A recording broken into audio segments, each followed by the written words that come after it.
안녕하세요, 여러분. 웹을 움직이는 보이지 않는 아주 강력한 힘이 있다는 거 아세요? 바로 PHP인데요. 오늘 이 PHP가 어떻게 웹의 핵심 엔진 역할을 하는지 우리 같이 한번 샅샅이 파헤쳐보자고요. 자, 이걸로 한번 시작해 볼까요? 우리가 매일같이 쓰는 워드프레스, 그리고 저 페이스북의 초창기 모습. 이 둘 사이에 과연 어떤 공통점이 있을까요? 한번 생각해 보세요. 힌트를 드리자면 정답이 바로 오늘 우리가 이야기할 주제랑 아주 밀접한 관련이 있습니다. 네, 바로 그거예요. 이 모든 서비스의 심장도에는 보이지 않는 영웅 PHP가 있었던 거죠. 와, 이 사실 하나만 딱 봐도 PHP가 웹 역사에서 얼마나 중요하고 또 근본적인 역할을 했는지 감이 오시죠? 좋아요. 그럼 지금부터 이 웹의 숨은 영웅, PHP가 도대체 뭔지 그 정체를 한번 제대로 파헤쳐 보겠습니다. 자, 여기 화면에 나온 정의를 보면 서버 측 스크립트 언어, 좀 어렵게 들리시나요? 괜찮아요. 제가 아주 쉽게 비유해 드릴게요. PHP는 뭐냐면요. 레스토랑 주방의 셰프라고 생각하시면 딱 맞아요. 우리가 레스토랑에 가서 음식을 주문하면 주방에서 셰프가 요리를 만들어서 내주잖아요. 똑같아요. 우리가 웹사이트를 딱 켜면 저기 보이지 않는 서버라는 주방에서 PHP라는 셰프가 웹페이지라는 멋진 요리를 뚝딱 만들어서 우리 눈앞에 보여주는 거죠. 이 표를 보시면 PHP가 왜 대단한지 바로 알 수 있어요. 왼쪽은 정적 페이지, 그러니까 그냥 인쇄된 브로슈어 같은 거예요. 누가 보든 내용은 똑같죠. 근데 오른쪽을 보세요. 동적 페이지. 이건 PHP 덕분에 마치 우리랑 대화를 하는 것 같아요. 저한테는 제 아이디를 보여주고 여러분한테는 여러분의 아이디를 보여주는 거죠.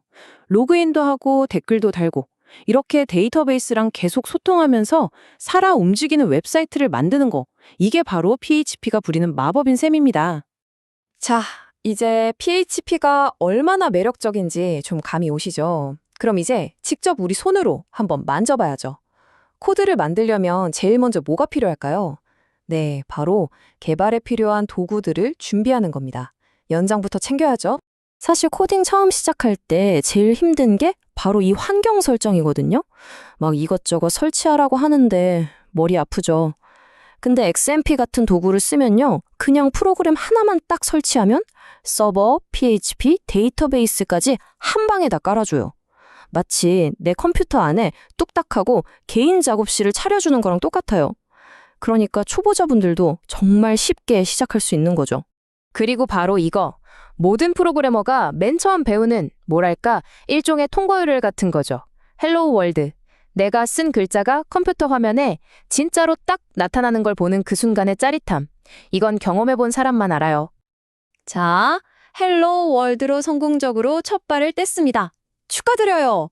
그럼 이제 본격적으로 PHP라는 언어의 기본적인 약속, 그러니까 문법에 대해서 한번 알아볼까요? 변수? 이거 전혀 어렵지 않아요. 그냥 정보를 잠깐 담아두는 상자라고 생각하시면 돼요. 이 상자에 대문자 name이라는 이름표를 붙이고 그 안에 앨리스라는 값을 넣어두는 거죠. 나중에 대문자 name 상자 가져와 라고 부르기만 하면 그 안에 든 앨리스를 언제든지 꺼내 쓸 수 있는 거예요. 정말 간단하죠? 자, 이 표를 한번 볼까요? 우리가 현실에서도 글자, 숫자, 맞다, 틀리다를 구분해서 생각하잖아요. 코드로 똑같아요. 지금 다루는 정보가 텍스트인지 숫자인지 아니면 그냥 참 거짓인지 명확하게 알아야 일을 제대로 할 수 있거든요. PHP는 보시는 것처럼 이렇게 다양한 데이터 종류, 즉 타입들을 미리 다 준비해놨습니다. 그리고 바로 이 제어 구조라는 것들이 우리 프로그램에 생각하는 능력을 심어주는 거예요. 만약에 로그인한 사용자라면 환영 메시지를 보여주고 아니라면 로그인 페이지로 보내라거나 이 목록에 있는 아이템들을 하나씩 전부 출력해 같은 아주 똑똑한 지시를 내릴 수 있게 해주는 핵심 도구들이죠.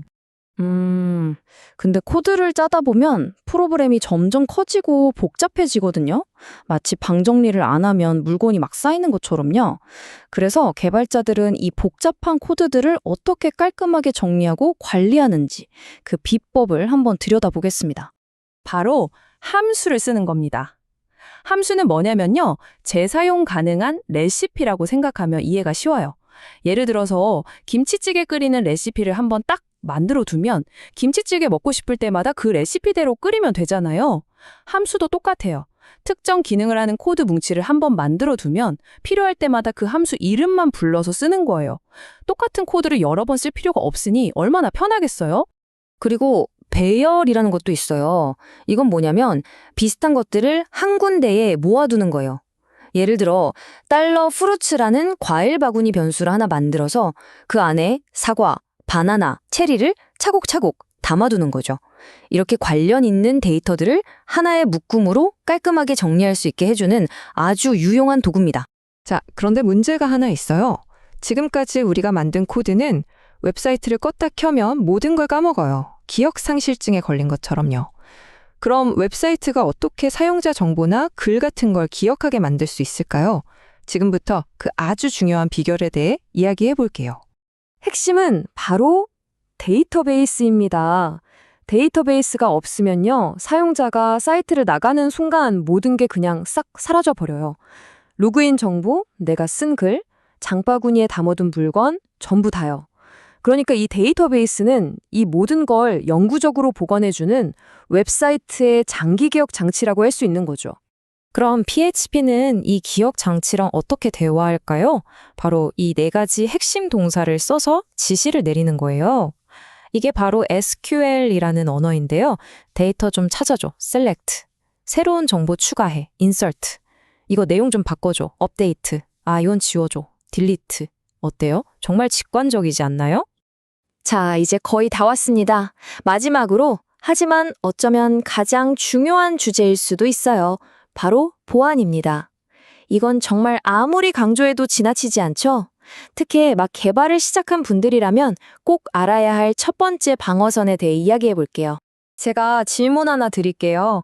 정말 중요한 질문인데요.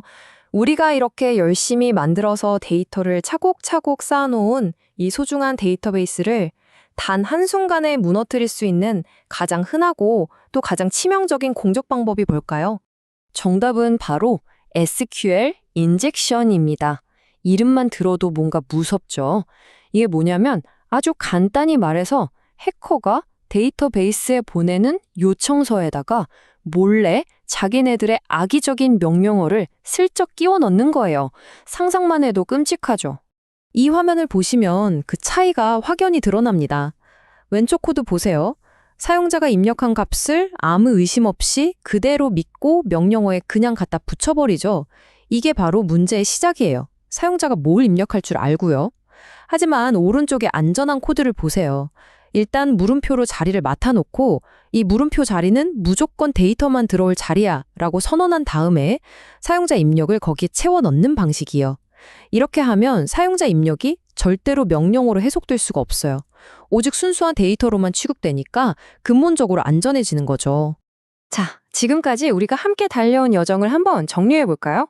PHP가 뭔지부터 시작해서 개발 환경을 만들고 기본적인 문법을 배우고 코드를 깔끔하게 정리하는 법, 그리고 데이터를 영구적으로 저장하고 마지막으로 이 소중한 데이터를 지키는 방법까지 정말 중요한 기본기는 다 살펴본 셈이에요. 이제 이 모든 기초 지식은 여러분의 것이 됐습니다. 웹을 살아 움직이게 만드는 아주 강력한 도구가 여러분 손에 쥐어진 거죠. 자, 이제 무엇을 만들어 보시겠어요? 여러분의 머릿속에 있는 바로 그 아이디어가 여러분의 다음 프로젝트가 될 겁니다.